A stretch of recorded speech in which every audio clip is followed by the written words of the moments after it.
Welcome everybody to BSL Talks. What you've just seen is the most recent Voice campaign ad. It is an ad that is accompanied by John Farnham's You're the Voice song and images of many really significant moments that have happened across Australia's most recent history. Moments that have unified us as a country, moments such as Kathy Freeman's gold medal in the Sydney Olympics, such as our response to the recent bushfires, the Prime Minister's apology to the stolen generations in 2008, and many others. It's a really fantastic ad that really encapsulates the hope of the Yes campaign.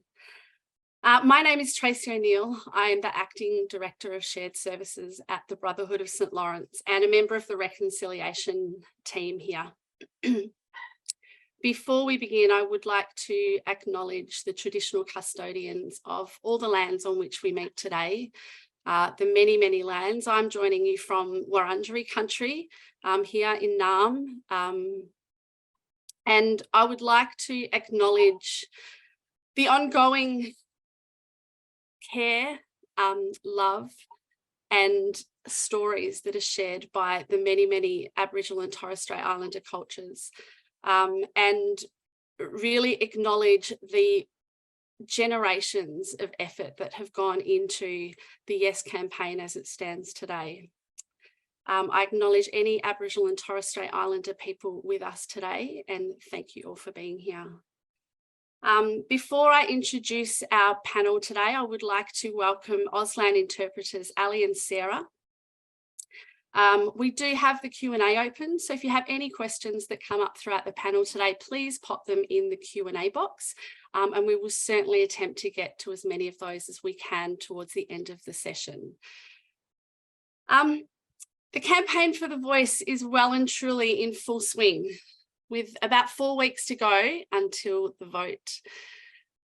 Last week's launch of the Yes campaign ad with John Farnham was spine-tingling. Joining us today on the panel to discuss the importance of the voice and the difference it will make to First Nations people, including children, young people and their families, are Alira Davis, co-chair of the Uluru Youth Dialogues, and Mary Crooks AO, Executive Director of the Victorian Women's Trust and founder of the Together Yes campaign. Alira is a Cobble Cobble woman from Barungum and Birragubba nations.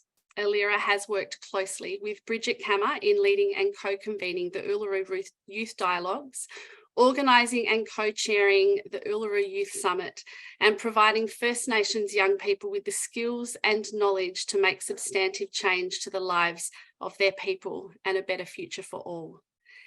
Mary is the Executive Director of the Victorian Women's Trust and the founder, as I said, of the Together Yes campaign.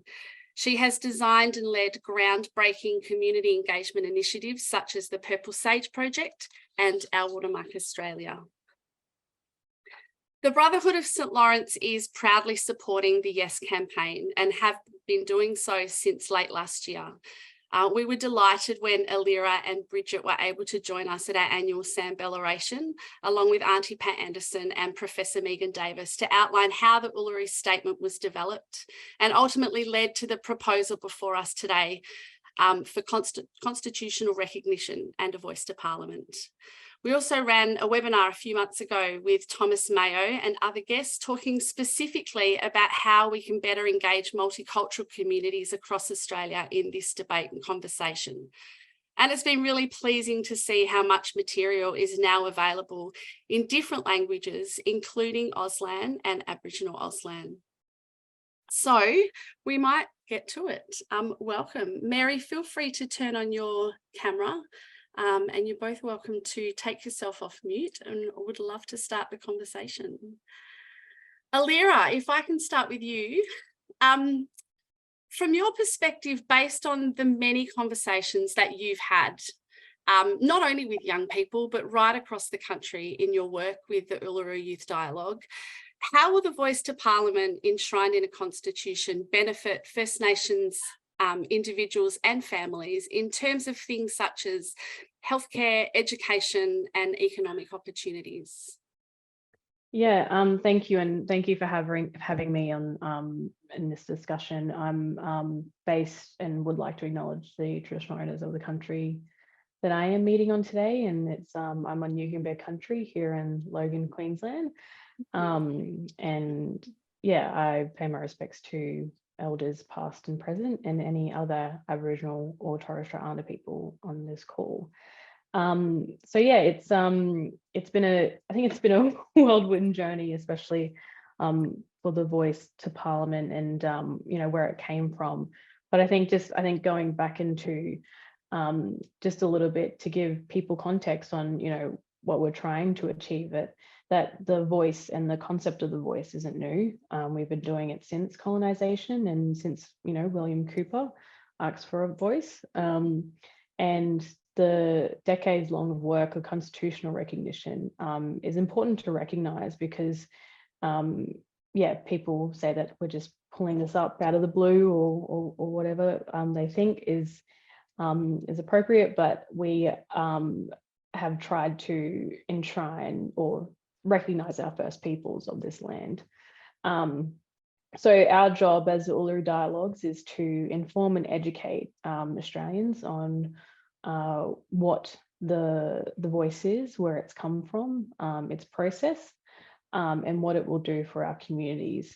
And that ad you just seen was worked tirelessly by our leaders of the Uluru Dialogues, Arnie Pat Anderson and Professor Megan Davis, to bring Australians along on the journey with this unofficial national anthem, You're the Voice, John Farnham. So we're hoping we gathered all the Australian historic moments, and we're hoping the referendum will be another moment for our history, and to unite us, not to divide us. But what we're hearing on the ground is really about, you know, people wanting to know more information about the voice. I just want to read out I think the referendum question and the amendment might answer a few questions as well as the design principles and what the voice model will look like, and that will kind of focus more on how it will what will be implemented in our communities for substantial change and structural reform. So, you know, the referendum question is a proposed law to alter the Constitution to recognise the First Peoples of Australia by establishing an Aboriginal and Torres Strait Islander voice. Do you approve this proposed alteration? It's fun fact, it's actually yes or no. You have to write yes or no. And you can't write yes or no in your own language. You have to write yes in English, which was probably discussed in the multicultural discussion as well. We're recognising, you know, we are a very multicultural and diverse country, and noting that English isn't people's first language. And then going on to the amendment, what will be in the Constitution will be a new section 129, Aboriginal and Torres Strait Islander voice. I'll go through the subsections because I think those really relate to what we're trying to achieve. So subsection 1, there shall be a body to be called the Aboriginal and Torres Strait Islander voice. Subsection 2, the Aboriginal and Torres Strait Islander voice may make representations to the Parliament and the Executive Government of the Commonwealth on matters relating to Aboriginal and Torres Strait Islander peoples. In subsection 3, the Parliament shall, subject to this Constitution, have power to make laws with respect to matters relating to the Aboriginal and Torres Strait Islander voice, including its compositions, functions, powers, and procedures. Now, I think the key word there is representation. So within the design principles, when Anthony Albanese announced that we were going to a referendum, he created 2 working groups to work towards a successful referendum under Minister Linda Burney, who facilitates and run those groups. So the referendum group and the engagement group, they created these design principles, which what the model will look like after the referendum. And just to note too, we didn't want to have a permanent model in place or enshrined into the Constitution because one size doesn't fit all communities aren't the same. So understanding that, you know, my community is not the same as the Kimberleys or South Australia. We all have different policies that have been implemented within our communities or forced in our communities that don't work, and we handle it differently. So one of the design principles that I think is really important is that the voice will be chosen by Aboriginal and Torres Strait Islander people based on the wishes of local communities, and the voice will be representative of Aboriginal and Torres Strait Islander communities, gender balance, and include youth. And I think that's a big one too, because as I said, one size doesn't fit all, and we need to make sure that we're getting representation from each area of this country. We are over 250 tribes and languages and language groups as well, that we need to make sure that we're representing the communities on the ground that experience these daily injustices that they go through, of these policies that have been implemented and forced upon. And I think one of the good, I guess, an example of one of the policies that have been implemented within communities is closing the gap. It's been, I think, 14 or 15 years since it's been implemented, and I think only 4 of the 19 targets have been met, which is pretty disappointing. Since it kind of, the targets are based on school attendance, healthcare, and literally trying to close the gap. We are proportionally disadvantaged in our own country. That's why we need a voice. That's why we need to have a say in the matters that affect us. For example, the funding resources, the allocation for that don't actually get put back into communities. That gets given to big organizations like Woolworths, NRL, AFL, and there's ANAO reports. They get audited every year, and that's public information. And communities don't see that money. So we need to make sure that, and just noting too, the voice isn't a program delivery function, but it can advise Parliament on when matters that are relating to us and Aboriginal and Torres Strait Islander communities, we can have a say in that. Because at the moment, we're the only country who doesn't recognise our First Nations people, and we need to have that voice to ensure that we at least have a say on what affects us. Yeah. It will help our young people flourish, and as the Uluru Statement says, our children will flourish. It's substantial change and structural reform, and we don't want our young people to be fighting the same fight that we're doing right now. This is a once-in-a-lifetime opportunity, and this will give us economic development, resources, and ensure that we can live long, happy lives like the rest of the Australian society. Yeah. Alira, you mentioned, I guess, one of what I think is one of the most powerful parts of the Uluru Statement from the Heart, which is when we have power over our destiny, our children will flourish. They will walk in 2 worlds, and their culture will be a gift to their country. Catherine Little was supposed to be with us today, and I do apologise for not mentioning this earlier. Catherine, unfortunately, is unwell and isn't able to be with us. Catherine is the CEO of SNAKE, the peak body for children, Aboriginal and Torres Strait Islander children in Australia. And she recently wrote an op-ed for The Guardian, and one of the figures that she quoted was that a staggering 65.7% of First Nations children started school developmentally vulnerable in 2021. And the Youth Detention Population Report in 2020 shared that 48% of young people in detention are from First Nations backgrounds, and they make up only 6% of the population in their age group. Can you tell us, Alira, what are some of the ways that you think the voice will change the trajectory, the outcomes for Aboriginal young people, Aboriginal and Torres Strait Islander young people in the future? What practical difference is this going to make to their lives that we'll be able to see in the generations to come? And I mean, I think you've also kind of said the answer a little bit too, like with the statistics. Young people make up half of our population as First Nations people. We're a younger generation, and we know that in general, our strongest supporters are our young people from 18 to 35. years old. So, and I know that 83% of First Nations people do support this voice. We're also a gerontocracy, so we do follow our elders and are guided by them, and we also need to keep that cultural mandate as well. But there's a lot of factors that go into that. It's a lot of intergenerational trauma as well.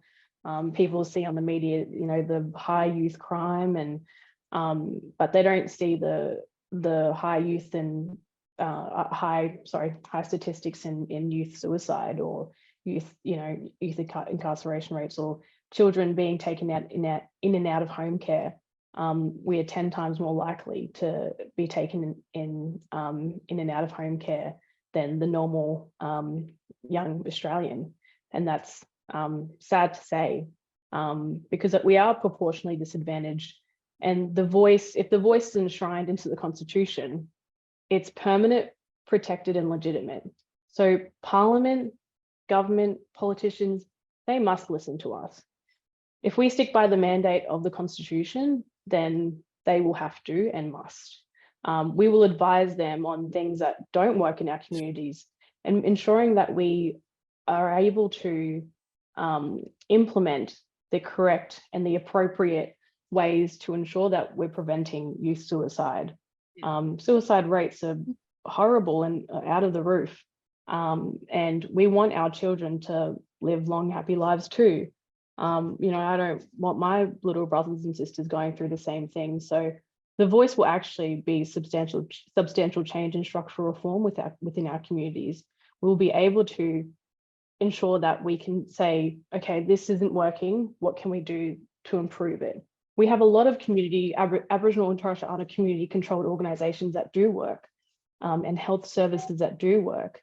It's just they don't have the resources or funding or ability to be able to put in these programs. The community where my family is from, Cherbourg, there was probably a youth suicide a week, and that's appalling. No one hears about that on the news, and that's what we need to do. We need to give the voice to the voiceless on the ground who are affected by the injustices on a daily. We need to give the voice to the community experts that experience this and that have lived experiences. And that's what we're trying to focus on. We're not focusing on, we're going to take your land, or land's going to, land claims are going to come through the roof. Land claims are already through the roof. We don't want, I think another conspiracy theory is that, we'll have to get permission to go to a park. We're not focusing on that. We're not focusing on taxes. We're focusing on making sure our children are able to have a future in this country, in their own country, and have a rightful place in their own country. That's our focus. Our focus is those statistics that go up the roof, trying to bring those down and not be the highest incarcerated people on the planet. Yeah. That's what we're trying to focus on. And I truly believe that once we have that voice enshrined, because previously we've had bodies, legislative bodies, but because they've been legislated, the next prime minister that comes in can tick a box, yeah, they're abolished. And that's what happened to ACSIC, and that's what happened to all of the bodies previous to that. So if it's enshrined into the Constitution, it has to be changed by a referendum. And I mean, we can already tell people are going crazy that we're going to a referendum and there's this big change. But in general, humans don't like change, but this change is important. It's significant. We're dealing with the unfinished business of the past, and we need to look towards a better future. And we're 3% of the population, but we need the 97% to work with us for a united Australia and a better Australia. Beautiful. That's wonderful. Thank you, Alira. I'd like to switch now to hear from you a little bit about what you've been hearing. So you and fellow Youth Dialogue co-chair Bridget Kammer and other members of the Uluru Youth Dialogue recently held the Hands on Heart National Youth Conference for more than 100 First Nations and non-Indigenous young people. You brought them together to educate and inform their own communities on the Voice referendum and to share with them the difference, just as you are with us today, that an Aboriginal and Torres Strait Islander voice to Parliament will have. What are young people in Indigenous communities sharing with you, Alira?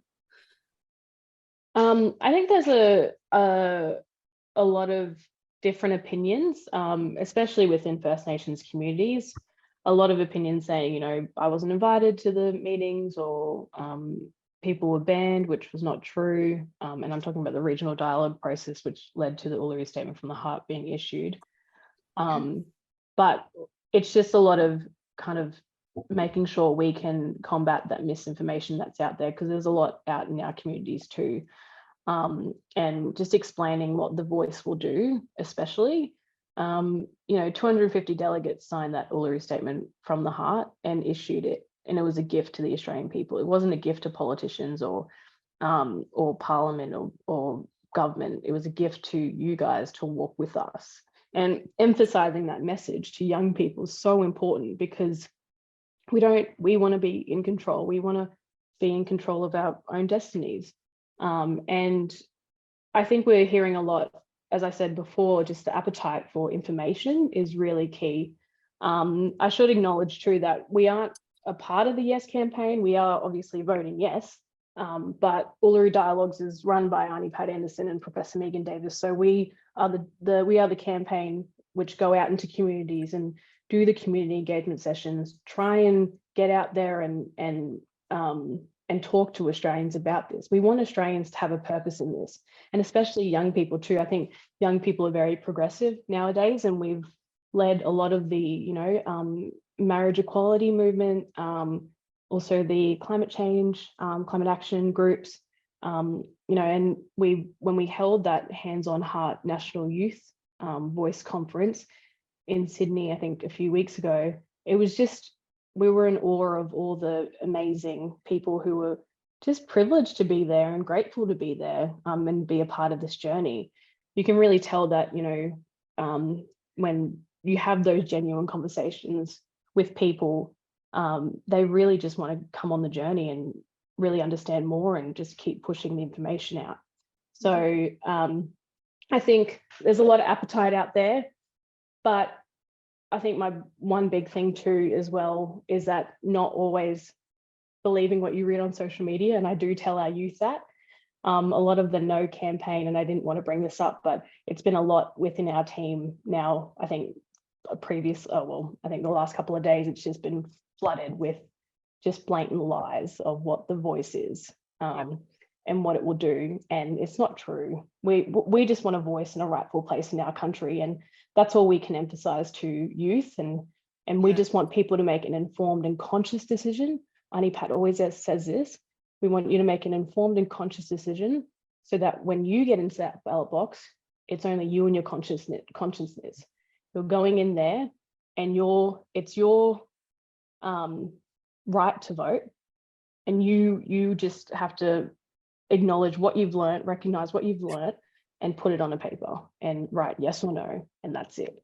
But it's amazing being around so like energetic young people who have only just like kind of come on the journey, and like really, I don't know, it's just very special having people who really just want to support and push this. And make sure you keep an eye out for all our TikToks and Uluru Statement.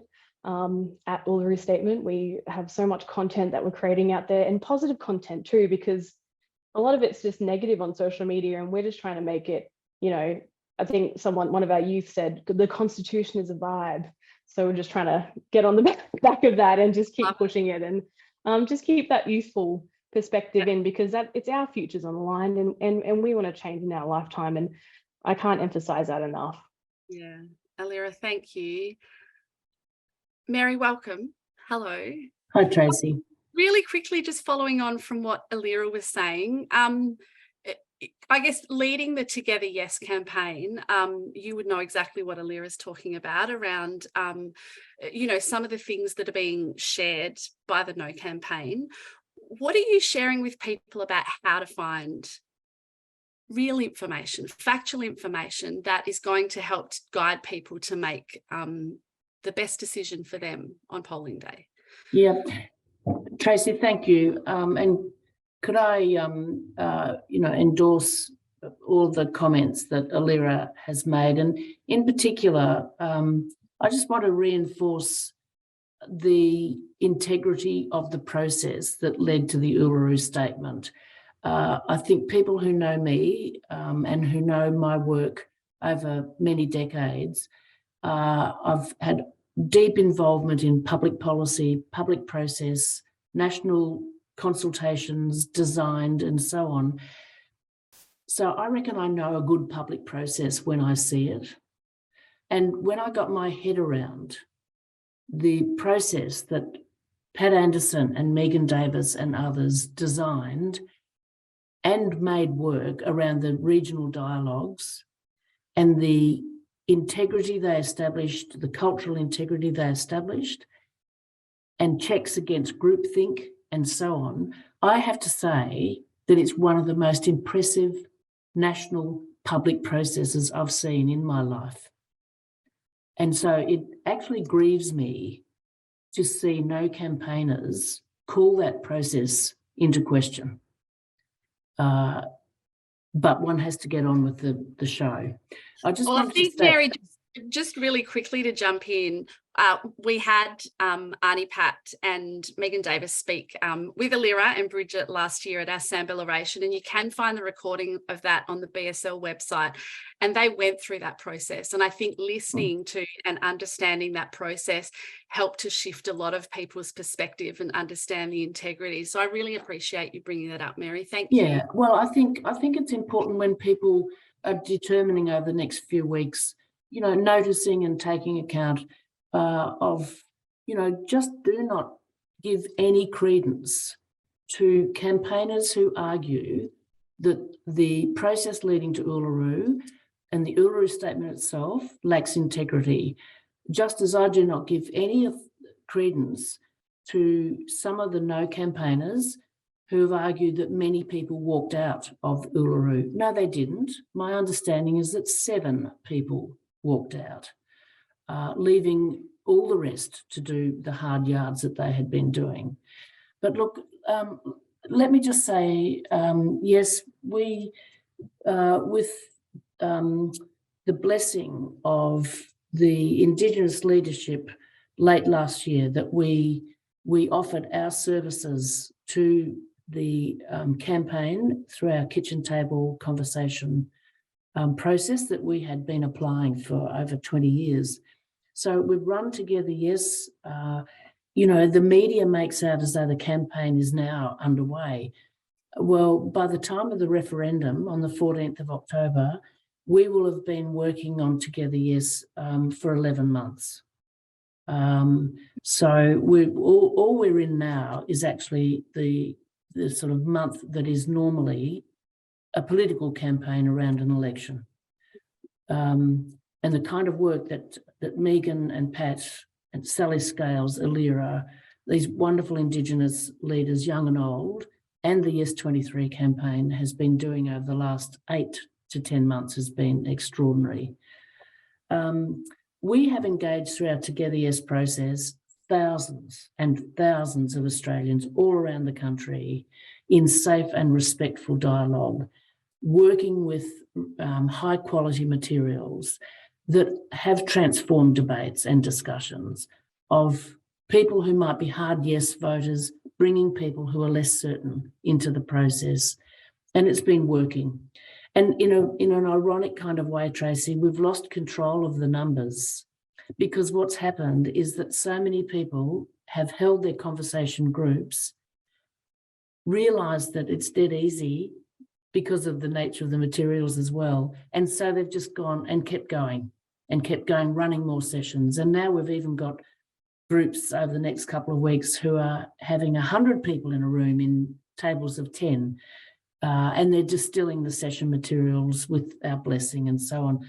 And we know that faith communities, our partnership with Shabbat table talks with Jewish communities, that people have taken our model and they've made it work in their own style. They're bookended. The faith communities have bookended it with their own Christian values up front and so on. So we actually can no longer say how many people have been involved because it's just mushroomed. And we also have got so much empirical evidence of people who've run their groups and then they have taken next steps not just further conversations, but they've actually joined forces. They're doing local activism and so on. They're unstoppable, a lot of them. The Women for Yes, we launched on the 13th of August with our open letter, which you can see on our Together Yes website. So far, I think close to 7,000 people have signed up to that. And we did that because it's my view that the referendum can be won, and it will be won because of younger Australians from the 18 to 35 age groups and because of women.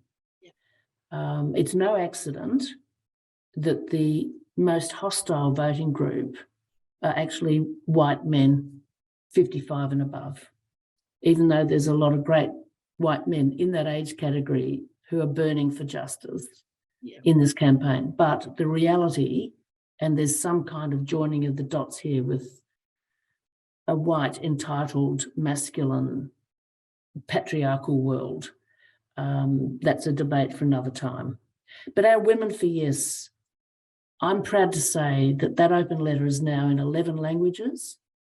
So it's there in Serbian, in Chinese, Korean, Italian, Greek, and what we're doing now is pushing hard to have that open letter in all of those multiple translations into the hands of migrant women and refugee women.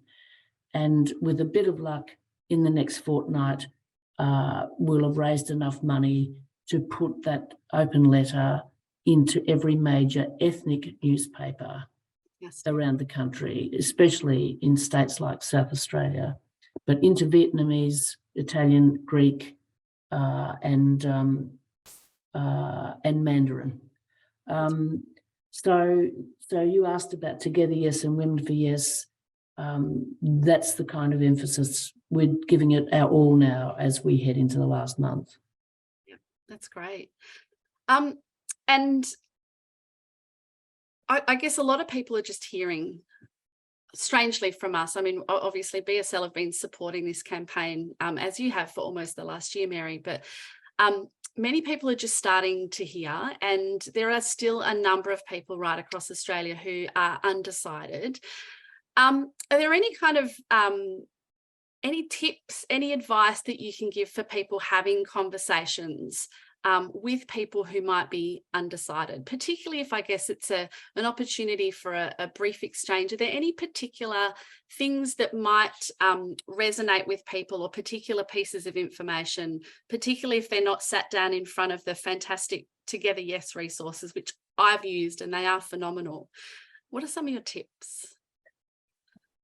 Well, my first tip would be like a don't do something, even though to me, frankly, it's infuriating to witness the kind of arguments that are being run by the No campaign.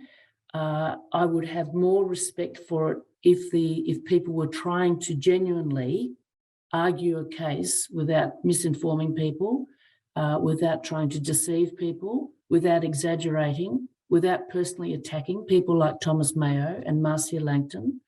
To me, the quality of the No campaign is frankly appalling. But we have to keep working by our own messaging. What I would say in conversations with people, I would say a couple of things for a start. One is, and actually I'm going to backstep, Tracy, and say congratulations to the Brotherhood of St. Laurence for choosing to be unequivocal on this matter, because I must say I've been less than impressed with a lot of non-Indigenous organisations who have been a bit too timid on this question. When there's a question, as Alira has said, it's a mighty question of justice and fairness. And we have the chance here to be forward-looking as a country. I mean, you know, I would want to see Indigenous people like Alira and non-Indigenous youngies in their 20s and 30s. I want us to actually bequeath them a much stronger, more open-minded, more positive platform I mean, we've got a big chance here to show ourselves as a country that can grab something and run with it and do something better. Anyhow, I'm digressing a bit.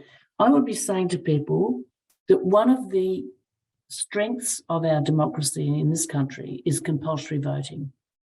It stops us from going down the hideous path of American republicanism because they don't have compulsory voting.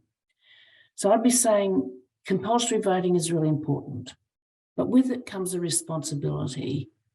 There are countries where people can't vote, and the responsibility is to try and be true to your own heart and your own mind and not be misled by somebody who wants your vote for the wrong reason. So it's an important vote. And a referendum, I'd be saying to people, there's nothing mysterious about a referendum. It is simply our technical means of changing the Constitution up. And it's happened 8 times, 8 successful referendums. So this can be the 9th. And referendums, there's nothing sacred about the Constitution. Constitutions change. The Brotherhood of St. Laurence would change its constitution if there was an important argument for doing so. So I see this as a huge opportunity to put First Nation peoples on the birth certificate of this country. They deserve it. They should be on that birth certificate. And then we need to find a mechanism to stop governments from consistently failing Indigenous Australians. So I would say to people, it's really simple.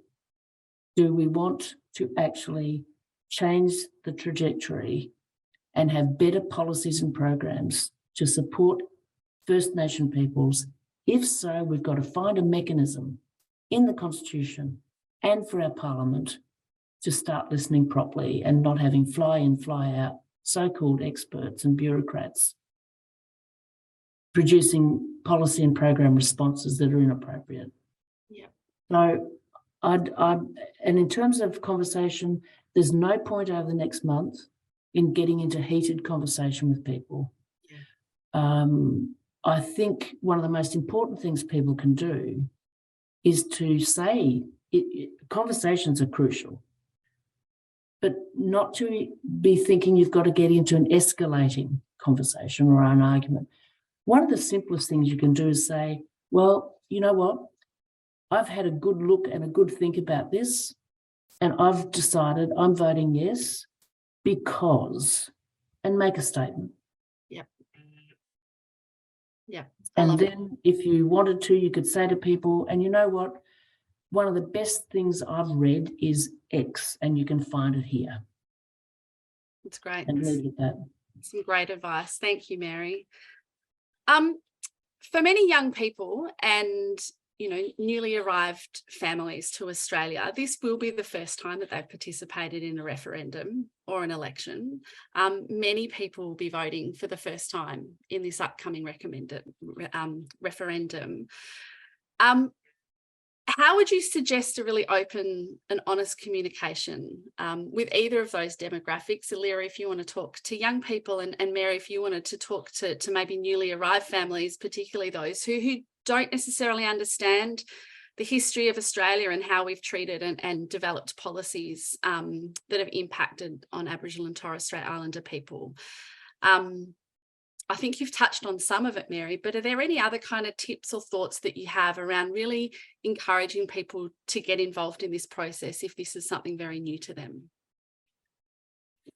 What I've been doing with yesterday, for example, with a woman I know who's a Chinese migrant here, what I did was to hand her a hard copy of our open letter, Women for Yes,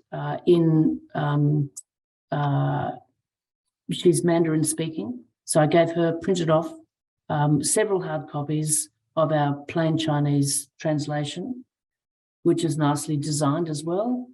And I said to her, Linda, this letter is important to me. I think it captures enough of a sense of the past, of the injustice that has been meted out to Indigenous people, but enough of an argument about why we can change things. And I gave it to her, and her response she was very grateful, and she said, we received the referendum booklet. She said, but it was in English. Yeah. And so what I'm doing, and I'd encourage everybody to think about doing this,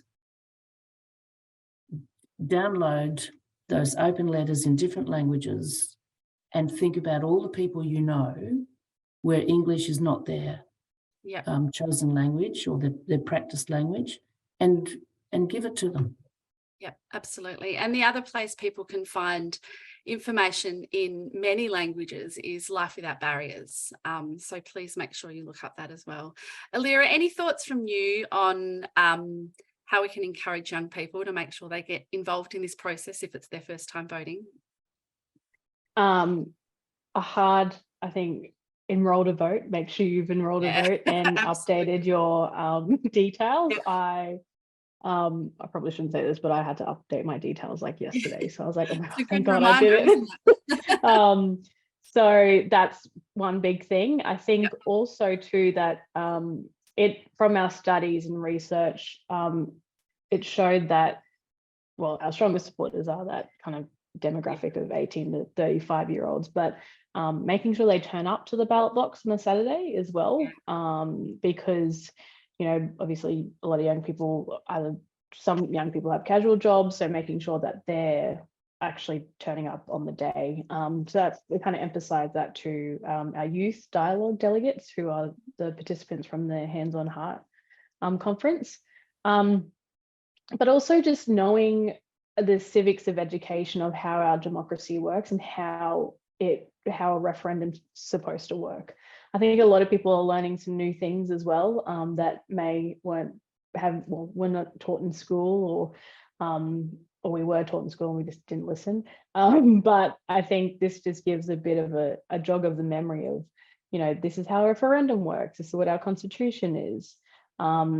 It's kind of funny to say that I might study law after this. So I don't know. I think being involved in this process, I'm like, it's a lot of, you've learned a lot of things, and I wouldn't study constitutional law, but some sort of legal studies. But yeah, it's just interesting to see how you know, that civics of education of how our parliament works and government, and you know, people even say that, oh, you've already got a voice in parliament, but you know, the First Nations people who are within parliament, I think that's 11 parliamentarians, they are elected by their electorates. They're not elected because they're a First Nations person, which is why it's super important. If we do have a voice, that means we can have a say in the matters that affect us. But I think that's just emphasizing on enrolling to vote, turning up on the day, but making sure that we're not being misinformed by, as you know, Mary said, the no campaign of their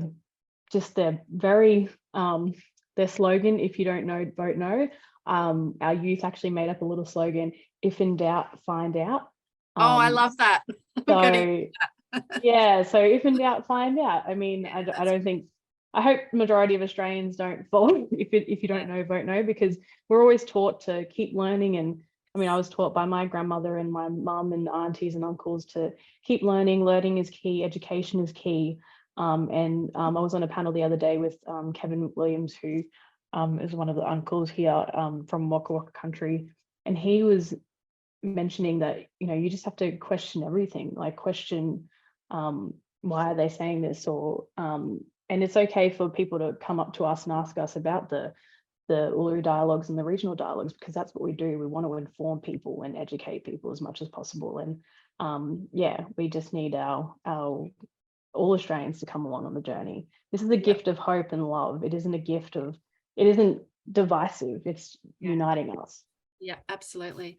Alira, I want to touch on something that you mentioned a little bit before about our current Aboriginal representatives in Parliament, the 11 politicians that we have. We have a question from one of our audience. And one of the things that I remind myself is politicians can be voted in and voted out. While we have 11 Aboriginal or Torres Strait Islander politicians in federal politics at the moment, that doesn't mean they're always going to be there. But the question is around how we might respond, or thinking about people in Aboriginal communities who are saying that they weren't represented or participated in the Uluru Dialogues. So, you know, how are we expected to be heard in the voice? Can you speak a little bit? I'm conscious we've got like 9 minutes to go, but can you speak a little bit about, I guess, what we're thinking the setup of the voice is going to be to ensure that communities across Australia are represented? Yeah, so within the regional dialogues, and just going back a little bit, and I'll try to summarize this as much as I can.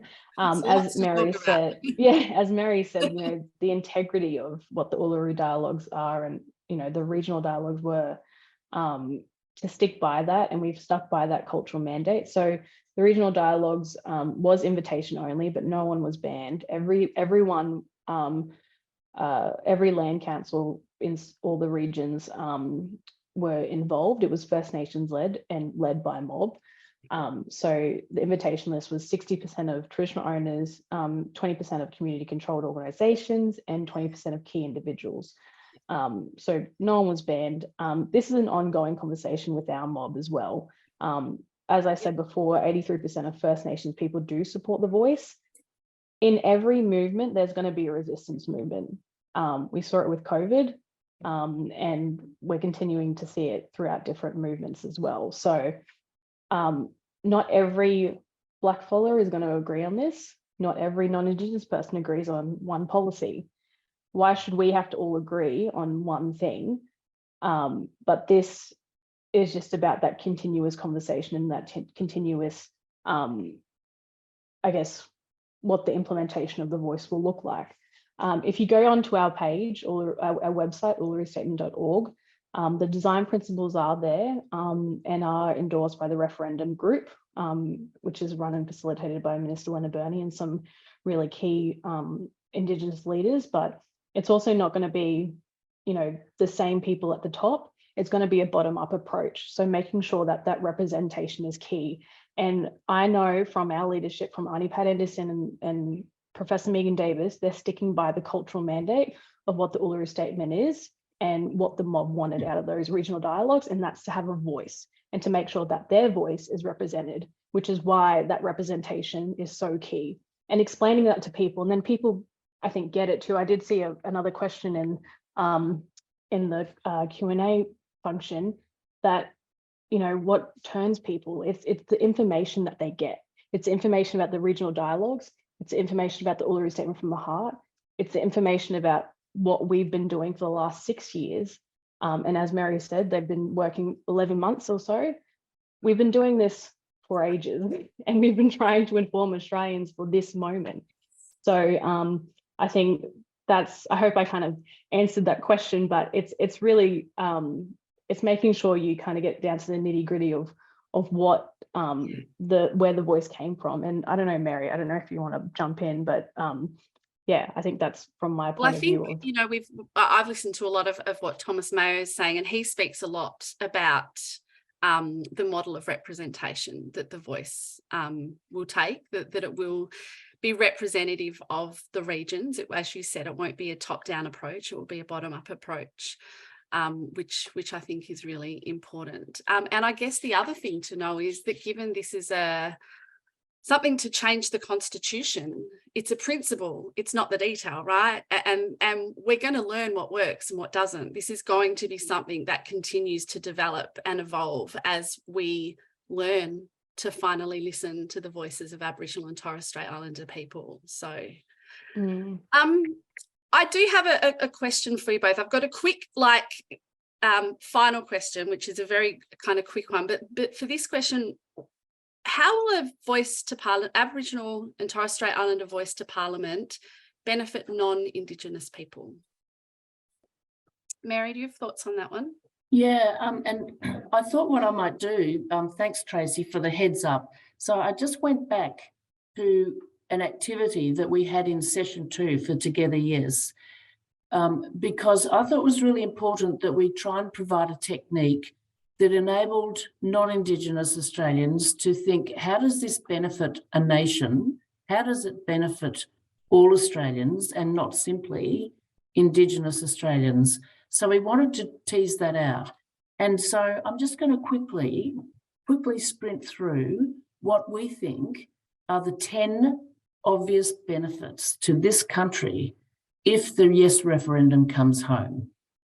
The experience, wisdom and expertise of Indigenous Australians is heard and observed in developing policies and programs that affect their lives. Tick. Taxpayer funds are better targeted. Resources are used with greater efficiency in meeting the needs of Indigenous Australians. 3. Our national parliament is now more accountable for listening and responding to the needs of Indigenous Australians. So greater political accountability. 4. Life expectancy rates of Indigenous Australians increases and high rates of chronic diseases decline. 5. Employment and housing outcomes improve markedly for Indigenous Australians. 6. Far fewer Indigenous Australians, especially young ones, are in jails. 7. The trust relationship between Indigenous Australians and governments begins to repair. 8. Australian national life increasingly respects and celebrates Indigenous knowledge, culture and traditions. 9. Our national identity is all the better because we have honestly reckoned with the harm that we have done through dispossession and by a more evident capacity to work for meaningful reconciliation. So we are more at peace from our troubled past. And finally, Australia stands taller in the global community. So there's nothing to lose. No backyards. All the Mabo scare stuff never materialised. And Tracy, my final point I want to make to people who are thinking about this, I'm not going to hold back from critiquing the no case. I think the arguments have been appalling. They are offering nothing but negativity. And we've seen increasingly in the last week the influence of the far-right Trumpian style, evangelical, conservative techniques of sowing fear and division. And that's all that the no camp is standing for.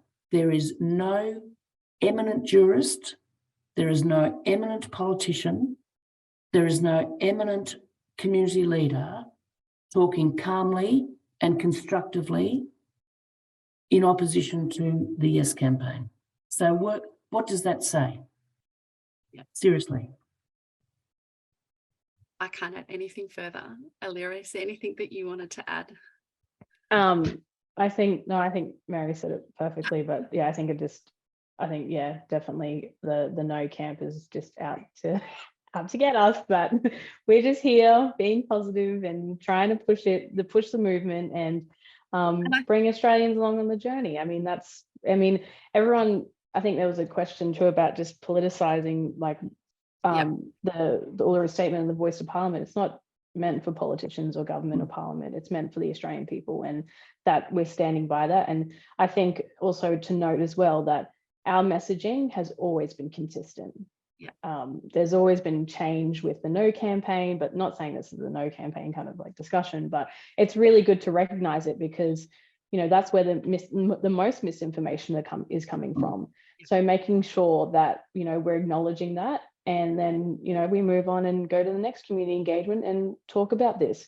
We need you guys to have at least 5 conversations with people who are undecided, that you went to this forum, you've learnt about the voice, you've learnt about what we're doing in communities. There's big yes walks happening, I think this week and next week as well. And making sure you get involved, just having those conversations, because how we're going to win this campaign is having those genuine conversations and talking about it and not hesitating to not being involved in this, because it's your country too, as much as it's our country, but we need a rightful place in our country. Yeah, absolutely. I think it's pretty clear that there are substantial examples and, a lot of thought has gone into not only why this is important, but to talk to us about the benefits and the practical difference that an Aboriginal and Torres Strait Islander voice is going to make for all of us, every Australian.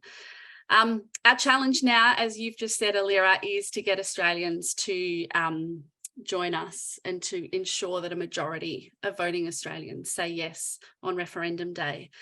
Can I ask both of you, Alira and Mary, for a final elevator pitch, why should our audience today vote yes? Mary? Because it is fundamentally about recognition, respect, and fairness. Beautiful. That's why we vote yes. Recognition, respect, and fairness. Thank you. Alira? I think adding on to that too, yeah, recognizing our first peoples of this land, acknowledging that this culture is 65,000 years old, acknowledging the spiritual connection to this land, and ensuring that our people have a rightful place in our country and have a rightful say in our country. I would like a change I want a change in my lifetime. Yeah. And I want to ensure that my brothers and sisters don't have to keep fighting the same fight. Yeah. I always think about the day after referendum day and how my brothers and sisters will feel if they're devastated. I don't want to say the word because I'm not going to manifest it in the air, but if that happens, yeah, my brothers and sisters are going to feel, like Australians don't want them to have a voice. Yes. And a say in the matters that affect them. So think about the day after and be informed, be educated, do your own research, listen to people who are informing factual information. And we can do this. And as my shirt says, history is calling, and share our resources, please, because that's how we're going to win this. Yeah, thank you. Thank you so much, Mary and Alira. This has been an incredible conversation. And it is now up to us, everyone in the audience, it is up to us to continue these conversations. Please make it your mission. I'm going to challenge you to more than Alira has and ask you to have 10 conversations at least this week and every week in the lead up to the referendum. Speak to people, find out information, share what you're finding. And together we can ensure that Aboriginal and Torres Strait Islanders across this country have constitutional recognition and a voice that will ensure that we have better outcomes for their communities and their culture and their traditions can continue for another 65,000 years. You can sign up to the Yes campaign to help at yes23.com.au, and you can find more information on how you can get involved in conversations, all the information Alira and Mary have spoken about at togetheryes.com.au and uluru-statement.org. Our next BSL Talks is on the 19th of October. You can scan the QR code here to register now, where we'll be talking about child poverty as a part of Anti-Poverty Week. So thank you, Mary. Thank you, Alira, so much for generously sharing your time. I know that supporting this campaign is a non-stop job on top of everything else we're all doing, and we really appreciate everything you've put into this campaign. Thank you, everyone, for joining us, and we will see you next time.